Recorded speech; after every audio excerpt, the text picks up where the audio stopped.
அதிமுகவில் இருக்கக்கூடிய 7 பேருக்கு இன்றைக்கி வந்து திமுக வலை விரிச்சிருக்கு. இதற்கான காரணம் என்ன? ஒரு பக்கம் சரத்குமார் அவர்களுக்கும் பேசிக் கொண்டிருக்கிறார்கள், இன்னொரு பக்கம் வந்து விஜயதாரணி அவர்களிடம் பேசிக் கொண்டிருக்கிறார்கள்.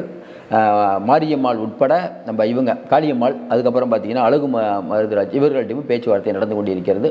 பேச்சுவார்த்தையை நடத்தி கொண்டிருப்பவர்கள் யார்? என்ன விதமான பேரம் நடக்கிறது? இதை பேரம் தான் சொல்லணும். என்ன விதமான பேரம் நடக்கிறது? இன்னொரு பக்கம் பார்த்திங்கன்னா காமராஜ் அவர்கள், அதாவது உணவுத்துறை அமைச்சராக முன்னாள் உணவுத்துறை அமைச்சர், அவருக்கும் அங்கே இருக்கக்கூடிய லோக்கலில் இருக்கக்கூடிய அமைப்பு செயலாளர் துரை சந்திரசேகர் அவருக்கு சண்டை. இன்னொரு பக்கம் பார்த்திங்கன்னா மணிகண்டன் முன்னாள் அமைச்சர் ராமநாதபுரத்தில், அவருக்கும் அங்கே இருக்கக்கூடிய முனுசாமி அவர்களுக்கு சண்டை. இது இன்னொரு பக்கம் பார்த்திங்கன்னா ராஜேந்திர பாலாஜி, அவர் வளர்த்து விட்ட ராஜவர்மனை இன்றைக்கி அமமுகவுக்கு போயிட்டு அதிமுகவுக்கு வர்றாரு, அவருக்கு பொறுப்பு கொடுத்துருக்காங்க. அதனால் அங்கேயும் ஒரு பிரச்சனை.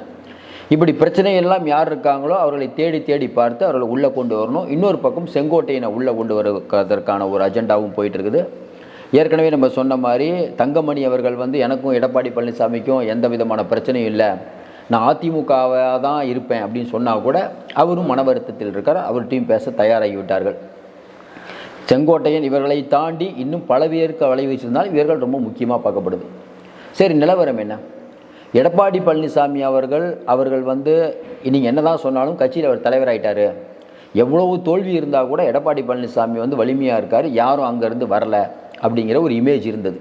அதை உடைப்பதற்கான வேலையில் இன்றைக்கி வந்து திமுக பண்ணிகிட்ருக்காங்க. ஏற்கனவே போன தடவை பார்த்திங்கன்னா நம்ம விஜயகாந்த் அவர்கள் கூட்டணிக்கு வருவார்னு எதிர்பார்த்தாங்க.